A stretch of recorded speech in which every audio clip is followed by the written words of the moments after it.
Hello दोस्तों। आज आप लोग के सामने लेकर आए हैं फिफ्थ जेपीएससी का मुख्य परीक्षा के जो क्वेश्चन है वो।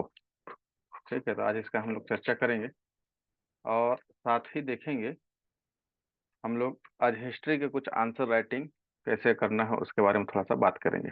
ठीक है, फिफ्थ जेपीएससी की मुख्य परीक्षा पेपर 1 का बात है। आप लोग को पता है पेपर 1 में हिस्ट्री था, करंट अफेयर, नेशनल इंटरनेशनल और फिर स्टैटिक्स पूछता था। ठीक है, तो आज हिस्ट्री का कुछ आंसर राइटिंग के बारे में भी चर्चा करेंगे कि आखिर हिस्ट्री में किस तरह से आंसर राइटिंग किया जाए। ठीक है, तो चलिए शुरू करते हैं हम लोग क्वेश्चन का डिस्कशन। इससे पहले फिफ्थ जेपीएससी का ही, ठीक है, पेपर 2 का जो है डिस्कशन किया जा चुका है और फोर्थ जेपीएससी का पेपर 1 पेपर 2 दोनों का क्वेश्चन जो है डिस्कस कर दिया गया है। जिन्हें क्वेश्चन ये देखना है वीडियो, उसका लिंक जो है इसमें डाल दिया जाएगा डिस्क्रिप्शन बॉक्स में, आप वहां से जाके देख सकते हैं। ठीक है, चलिए चलिए पहला क्वेश्चन अनिवार्य होता है, ये तो पता है सबको। इसमें क्वेश्चन देखिए, हिस्ट्री से आया है 3 क्वेश्चन, 1, 2 एंड 3। 3 क्वेश्चन। पहला क्वेश्चन है बिरसा मुंडा का उलगुलान। ठीक है, सेकंड क्वेश्चन है गंधार वास्तुकला की प्रमुख विशेषताएं। ठीक है,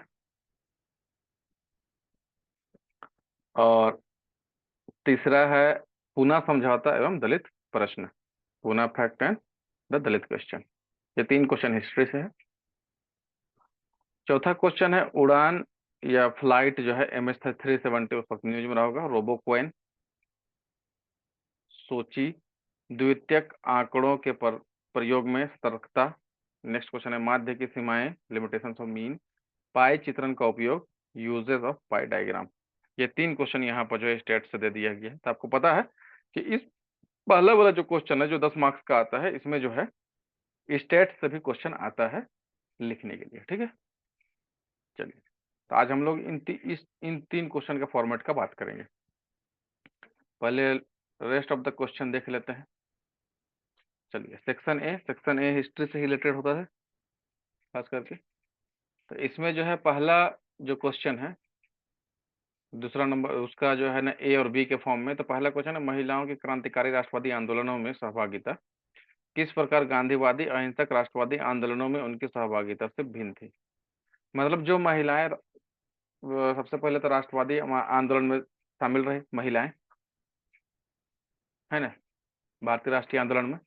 उसमें दो तरह का मूवमेंट अगर देखा जाए तो हुआ है, एक क्रांतिकारी मूवमेंट हुआ है और एक गांधी के नेतृत्व में, गांधी जी के नेतृत्व में गांधीवादी अहिंसक आंदोलन हुआ है।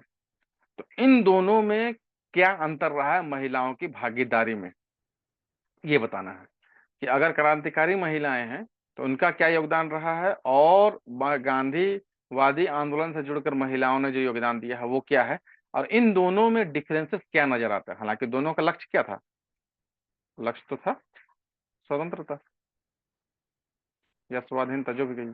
ठीक है, लेकिन डिफरेंसेस क्या था इनका, तो बेसिकली वो आइडियोलॉजी के आधार पर जो है इनके ऊपर जो है डिफरेंसेस था। ठीक है, वो देखेंगे, इसमें चर्चा करेंगे।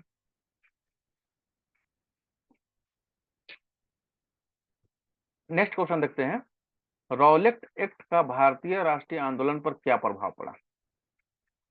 बहुत अच्छा क्वेश्चन है, रॉलेट एक्ट पर क्या प्रभाव पड़ा है। नेक्स्ट क्वेश्चन है तीसरा का ए, भारत के जाति व्यवस्था पर औपनिवेशिक शासन के प्रभावों का विश्लेषण करें, analyse the impact of colonial rule on caste system in India. And next question है झारखंड से संथाल हुल के मुख्य कारणों का उल्लेख करें, है ना, मेजर रीजन फॉर संथाल हुल। ये डायरेक्ट क्वेश्चन है। इसके बाद फोर्थ नंबर का जो क्वेश्चन है ए, 19वीं सदी के भारत में समाज एवं धर्म सुधार आंदोलनों का राष्ट्रीय जागरूकता के निर्माण में योगदान की चर्चा कीजिए। Discuss the contribution of socio religious reform movement to the making of nation awakening 19th century. 19th century में जो राष्ट्रीय जागरूकता का निर्माण हुआ है, इसमें इस सामाजिक और धार्मिक सुधार आंदोलन का क्या योगदान रहा है, इसके बारे में तो बताना है। नेक्स्ट है भारत सरकार अधिनियम 1935 के मुख्य विशेषताओं की संक्षिप्त रूपरेखा दे। ठीक है, और ये मेरे ख्याल से फर्स्ट यूपीएससी में भी क्वेश्चन आया हुआ है। ठीक है, ये हो गया। इसके बाद है खंड बी या सेक्शन बी। इसमें करंट अफेयर है, देखिए पूरा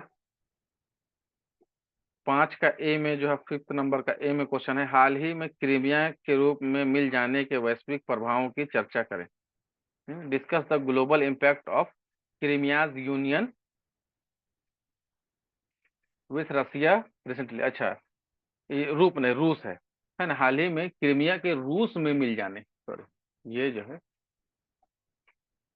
रूस है, रूस में मिल जाने के वैश्विक प्रभावों की चर्चा कीजिए, क्योंकि क्रीमिया को जो रूस में मिला लिया गया था, क्योंकि 2014 में हुआ था।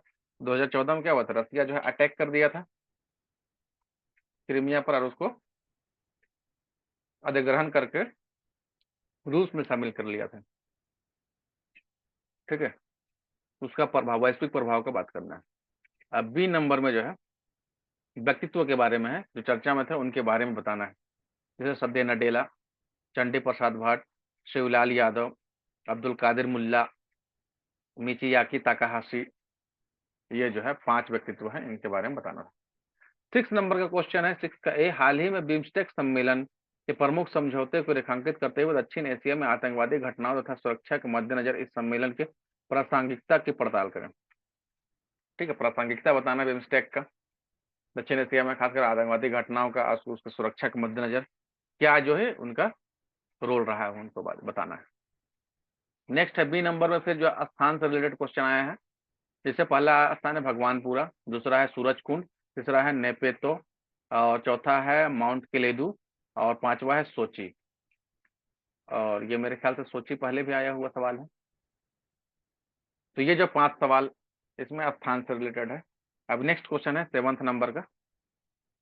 7th का ए है, भारत में 16वीं लोकसभा चुनाव से संबंधित प्रमुख तथ्यों को बताएं एवं नोटा संबंधित प्रभावों की समीक्षा करें। देखिए, उस टाइम 16वीं लोकसभा चुनाव हुआ होगा, जैसे अभी हाल ही में जो है 18वीं लोकसभा का चुनाव हुआ।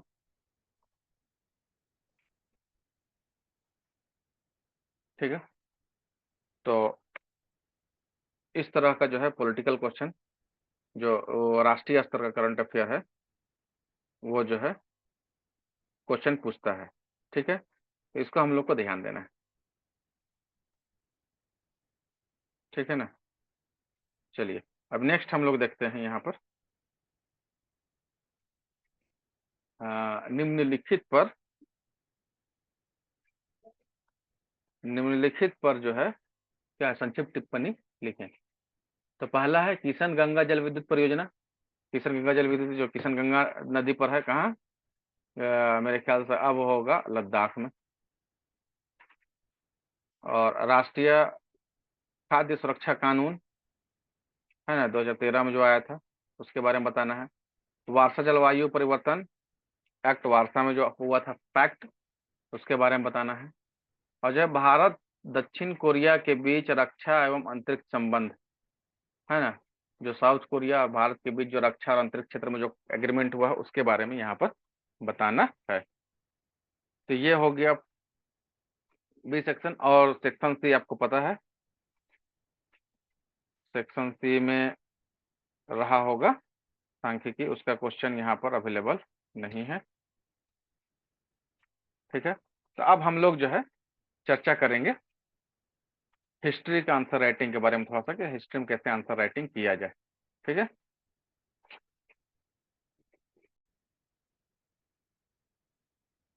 चलिए देखते हैं। पहला क्वेश्चन हम लोग देखेंगे, बिरसा मुंडा का उलगुलान। ठीक है, देखिए उलगुलान शब्द का अर्थ होता है क्रांति। उलगुलान शब्द का अर्थ क्या है, क्रांति।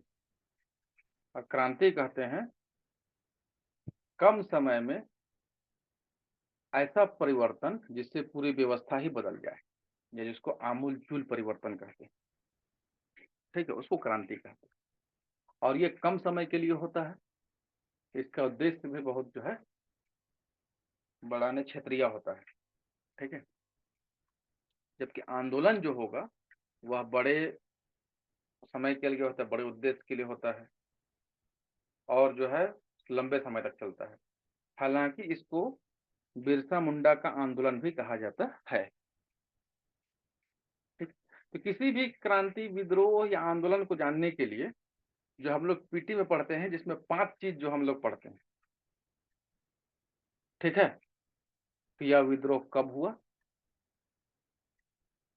क्यों हुआ, किसके नेतृत्व में हुआ, नेता कौन था, किस क्षेत्र में हुआ और इसका प्रभाव क्या रहा, रिजल्ट क्या रहा।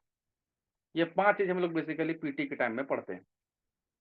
तो ये जो पीटी के टाइम में पढ़े हैं, ये आंसर का मुख्य भाग है। अच्छा, यहां पर एक बात आप लोग को बता दें कि कोई भी मेंस का आंसर है, ठीक है, कोई भी मेंस का आंसर है तो उसका जो है 3 पार्ट होता है, ठीक है। एक इंट्रोडक्शन होता है, इंट्रो, जिसको परिचय कह सकते हैं या भूमिका कह सकते हैं, और एक जो है मेन बॉडी होता है आंसर का, मुख्य भाग, और एक जो है उसका फिर निष्कर्ष होता है, जिसको कंक्लूजन कहते हैं। ये 3 पार्ट में हमको आंसर लिखना होता है, कोई भी क्वेश्चन मेंस का। तो अब देखिए, हम लोग जिस भी किसी, जैसे कोई भी आंदोलन है, जैसे अभी बिरसा मुंडा आंदोलन पढ़ा, तो बिरसा मुंडा आंदोलन के बारे में जो हम लोग जानते हैं, वह जो है मुख्य बॉडी का पार्ट, मेन बॉडी को हम लोग जानते हैं, वो मेन बॉडी में लिखा जाए। क्योंकि यहाँ पर क्वेश्चन जो रहता है पहला वाला का, उसमें रहता है सिर्फ उत्तर देना है, इसके बारे में लिखना है हमको, तो बिरसा मुंडा आंदोलन के बारे में बताना है, तो इन्फॉर्मेशन देना है यहाँ पर बेसिकली। तो इसमें 4 बात, कब हुआ था, तो ये 1895 में शुरू हुआ था, सांस्कृतिक या सुधारवादी आंदोलन के रूप में, और 1900 तक चला, ठीक है। क्यों हुआ था, तो बेसिकली ये हुआ था शोषण के विरुद्ध। तो किसके शोषण के विरुद्ध, तो यहाँ पर 2 तरह के लोग इसका शोषण कर रहे थे यहाँ पर। वो एक थे अंग्रेज और दूसरा जमींदार, महाजन, दीकू, ये सब जो है शोषण कर रहे थे, किसका, आदिवासियों का। नेता नाम ही से पता है, बिरसा मुंडा इसके नेता था। और क्षेत्र कौन सा था, तो ये झारखंड का छोटा नागपुर क्षेत्र था, ठीक है, जिसमें रांची, खूंटी, गुमला, लोहरदगा, ये सब पूरा क्षेत्र आता है। और इसका प्रभाव जो है क्या हुआ, तो प्रभाव में हम लोग यही जानते हैं कि इसके प्रभाव में क्या हुआ था, 1908 का सीएनटी एक्ट पारित हुआ था, खुटकुट्टी जो व्यवस्था था उसको बहाल किया गया था, ठीक है। और इस तरह से कई अधिकार जो है दिया गया था आदिवासियों को, ठीक है। और मुंडा जनजाति का जो स्थानीय व्यवस्था है, मुंडा शासन व्यवस्था, उसको भी यहाँ पर मान्यता प्रदान किया गया, ये इसका प्रभाव था। तो इन्हीं बातों को लिखना है, ये तो मुख्य मेन बॉडी का पार्ट हो गया, ये आपके पास इसका मटेरियल आपके पास अवेलेबल है। असल जो चुनौती है वो किसी भी आंसर को शुरू करने में है और फिर लास्ट में उसको निष्कर्ष लिखने में है। तो असल जो है इसका जो है परिचय कैसे लिखेंगे वो हम लोग को समझना है, इंट्रोडक्शन कैसे लिखेंगे। तो इंट्रोडक्शन में बेसिकली लिखा जाता है ये क्या है, इसमें क्या हुआ था। जैसे बताएं यहाँ पर कि बिरसा मुंडा जो है एक सुधारवादी राजनीतिक आंदोलन था, ठीक है, धार्मिक सुधारवाद। तो ये सुधारवाद आंदोलन के रूप में शुरू हुआ था और ये बाद में राजनीतिक स्वरूप ग्रहण कर लिया था, ठीक है। तो सुधारवादी आंदोलन शुरू हुआ कब से, 1895 में। जैसे बिरसा मुंडा जो है अपने आप को क्या कहे, भगवान का दूत घोषित कर दिए, ठीक है। अब बोले मैं भगवान सिगमोंगा का दूत हूँ और वो जो है हमको साक्षात आके जो है निर्देश दिए। क्या बोले, क्या निर्देश दिए, वो ये कि जितने बाहरी लोग हैं, दिक्कू लोग हैं, इनको अपने जमीन से भगाना है, क्योंकि जल, जंगल, जमीन पर किसका अधिकार है, पहला अधिकार हमारा है, आदिवासियों का अधिकार। ठीक है, तो इस तरह से इसका इंट्रोडक्शन जो है इसके आंदोलन की प्रकृति और शुरुआत से हम लोग को करना है कि इसका नेचर कैसा था, उसके हिसाब से शुरू करना है। ठीक है, और उसके बाद इसको मुख्य बॉडी जहां शुरू करेंगे वहां तक लाके इसको छोड़ना है, फिर मुख्य बॉडी लिखना है और लास्ट में कंक्लूजन जो इसका लिखना है वो भी। देखिए ये ज्यादा चूंकि है 200 वर्ड का, तो यहाँ पर जो है 30 से 40 वर्ड से ज्यादा आप जो है इंट्रो नहीं लिख सकते हैं, और कंक्लूजन का भी सेम ही स्ट्रेंथ रहेगा। ठीक है, तो इसीलिए आपको यहाँ पर ज्यादा स्कोप नहीं है, तो ज्यादा जितना अच्छा कम बात में ज्यादा सटीक बात आपको कहना है। ठीक है, तो यहाँ पर आपको निष्कर्ष में यह बताना है कि यह जो आंदोलन था क्या था, एक सफल आंदोलन रहा। ठीक है, और इसका कुछ सकारात्मक प्रभाव भी हुआ। ठीक है, इसके वजह से जनजातियों का जो अधिकार था उसको बहाल किया गया, और जो है जनजाति लोग जो है क्या हुए, थोड़ा सा राजनीतिक रूप से भी क्या हुए, जागरूक हो गए, अपने अधिकारों के प्रति सतर्क हो गए। ठीक है, और इसका जो है इसकी वजह से जनजातियों में एक जो है राजनीतिक चेतना का प्रसार हुआ। ये निष्कर्ष में कुछ इस तरह से आप लिख सकते हैं। ये आप जैसे पढ़ेंगे तो कोई जरूरी नहीं है कि हम जो बता रहे हैं उतना ही में से आप समअप कर दें, बल्कि आप अगर जब मेन बॉडी में जब पढ़ेंगे तो आपका कंक्लूजन जब आंसर लिखेंगे उसके हिसाब से कंक्लूजन लिखना होता है। ठीक है, तो आप इसको बेहतरीन ढंग से इसको कंक्लूजन लिख सकते हैं। बेसिकली कंक्लूजन में बताएं क्या लिखना है, जितना बात अभी तक लिखे हैं उसको कम बात में उसको बोलना है ना, और फिर उसमें कुछ जो आप इन्फ्लुएंस कुछ अच्छा बात आपको लग रहा है कि इससे हुआ है वो बात आप इसमें गाइड कर सकते हैं, बता सकते हैं। ठीक है, इसी तरीके से नेक्स्ट क्वेश्चन देखिए, गंधार वास्तुकला है, इसका प्रमुख विशेषता को लिखना है। इसमें भी सेम लिखेंगे, पहले परिचय लिखेंगे और परिचय में यही बताएंगे गंधार वास्तुकला क्या है। गंधार वास्तुकला, जैसे गंधार वास्तुकला कब है, यह जो है लगभग फर्स्ट एडी के आसपास इसका उद्भव हुआ, उसी के चला, और ये कुषाण साम्राज्य में कि देख रेख संरक्षण में ये चला है। खास करके कनिष्क जो शासक था उन्होंने बहुत ज्यादा संरक्षण दिया, और इसका क्षेत्र कौन सा था, ये गंधार, अफगानिस्तान गंधार वाला क्षेत्र और उत्तर पश्चिम भारत वाला क्षेत्र था। ठीक है, यहाँ पर इसका विकास हुआ है, और उसके बाद इसका प्रमुख विशेषता सबको फिर यहाँ पर बता देना है, 3-4। जैसे इसमें यहाँ पर जो है भूरा बालू पत्थर का इस्तेमाल हुआ है, या ब्लूइश ग्रे कलर का जो है सैंडस्टोन का इस्तेमाल हुआ है। ठीक है, यहाँ पर जो है भौतिक बनावट पर ज्यादा ध्यान नहीं दिया जाता, बल्कि उसके आध्यात्मिक पार्ट पर ज्यादा ध्यान दिया था। यहाँ पर गौतम बुद्ध का पहली बार जो है मूर्ति जो यहीं पर बनाया गया था, खड़ी मूर्ति यहाँ पर बनाई गई थी, सब विशेषता है इसका। इन सब बात को मेन बॉडी में लिखेंगे, और फिर कंक्लूजन में फिर इसका लिखेंगे वास्तुकला का क्या इंपॉर्टेंस है। ठीक है, वास्तुकला में जो इम्पोर्टेंस है वो आप अभी भी उसका जो है खास करके मूर्ति कला के क्षेत्र में अभी भी देखा जाता है कि जो बुद्धिज्म है, जैनिज्म है या सनातन धर्म है, इसमें जो अभी भी मूर्ति कला का जो है एक बहुत बड़ा क्या है एस्पेक्ट है, एक पहलू है, जहाँ पर जो है इसका जो है कलाकारी जो है देखा जाता है। ये इस तरह से इसका पॉइंट को हम लोग समाप्त करेंगे। एक जो अब रह गया यहाँ पर, ये पूना समझौता रह गया। ठीक है, तो पूना समझौता जो है, और इसमें दलित प्रश्न, दलितों के बारे में क्या था, पूना पैक्ट, पूना समझौता क्या था। तो पूना समझौता के बारे में,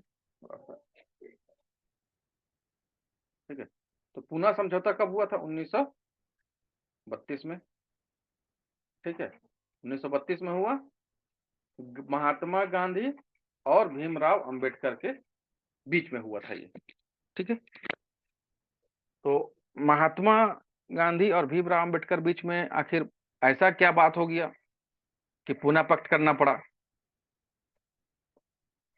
ठीक है, पूना समझौता करना पड़ा। तो पूना समझौता करने के पीछे एक तो इसका बैकग्राउंड है। ठीक है, बैकग्राउंड क्या है कि 1930 से 32 के बीच में जो है सविनय अवज्ञा आंदोलन चल रहा था, और इसका तीसरा चरण 1932 में शुरू हुआ था, वो चरम पर था।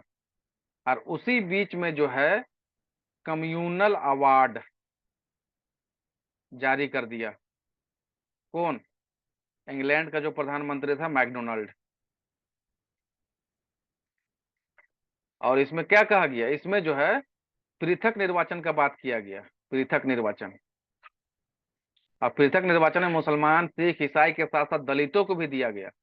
एक बात यहाँ पर कॉन्सेप्ट वाला बात है, पृथक निर्वाचन क्या है, आप लोग पीटीएम भी पढ़े होंगे। पृथक निर्वाचन में यही था कि जिस निर्वाचन क्षेत्र था, तो जिस जाति के लोग जहां पर, या जिस धर्म के लोग, जैसे मुसलमानों का है, तो मुसलमान अगर उस निर्वाचन क्षेत्र में ज्यादा है, तो उस क्षेत्र के लिए मुसलमान कैंडिडेट अगर खड़ा होगा तो सिर्फ मुसलमान ही वोट करेंगे। उसी तरीके से अगर दलित है तो दलित अगर कैंडिडेट है तो दलित ही उसको वोट करेंगे। इस तरह का ये प्रावधान था।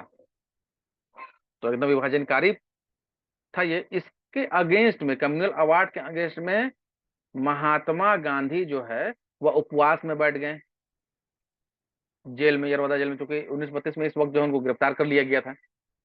तब फिर जो है मदन मोहन मालवीय, डॉक्टर राजेंद्र प्रसाद और CR गोपालाचारी, ठीक है, इन सब के सहयोग से महात्मा गांधी एंड BR अम्बेडकर के बीच जो है एक समझौता हुआ, जिसको पूना समझौता कहा जाता है। और उसमें क्या कहा गया कि जो प्रांतीय विधानसभा है, उसमें एक तो 48 सीट रिजर्व रहेगा, आरक्षित रहेगा, किनका? दलितों का। और जो केंद्रीय वाला है, केंद्रीय विधान परिषद, उसमें 18% सीट जो है रिजर्व रहेगा। इस बात पे जो है ये मामला खत्म हुआ। ठीक है, तो इसका इंट्रोडक्शन कहाँ शुरू करेंगे? इंट्रोडक्शन शुरू करेंगे पूना समझौता क्या है से। तो पूना समझौता जो है वो महात्मा गांधी और BR अम्बेडकर के बीच हुए एक समझौते का नाम है, जिसके अंतर्गत जो है दलितों का के राजनीतिक प्रतिनिधित्व प्रतिनिधित्व के बारे में बात किया गया है, या राजनीतिक प्रतिनिधित्व सुनिश्चित करने के लिए उन्हें केंद्रीय विधान परिषद और प्रांतीय विधान परिषद में क्या किया गया, उनको आरक्षण दिया गया। ठीक है, तो ये था पूना समझौता। और फिर लास्ट में इसका कंक्लूजन लिखना है, जैसा वेट बॉडी में आंसर लिखेंगे उसके हिसाब से। ठीक है, तो आज हम लोग यही 3 क्वेश्चन का ही रखते हैं। बाकी नेक्स्ट वीडियो हम लोग देखेंगे कि कैसे और भी हिस्ट्री का जो है या अदर पेपर जो भी है उसका जो है कैसे फॉर्मेटिंग करेंगे आंसर राइटिंग का। क्योंकि यहाँ पर देखिए हम सारा बात नहीं लिख रहे हैं, आपको उम्मीद करते हैं कि आपके पास कंटेंट होगा। अगर आपके पास किसी भी टॉपिक में अगर कंटेंट अच्छा से नहीं होगा अवेलेबल, तो आप कमेंट करके यहाँ पर बताएंगे, मैसेज करेंगे, कोशिश करेंगे उस टॉपिक में आपको कंटेंट अवेलेबल कराने का PDF के रूप में। ठीक है, वीडियो को लाइक से सब्सक्राइब जरूर कीजिए। Thank you.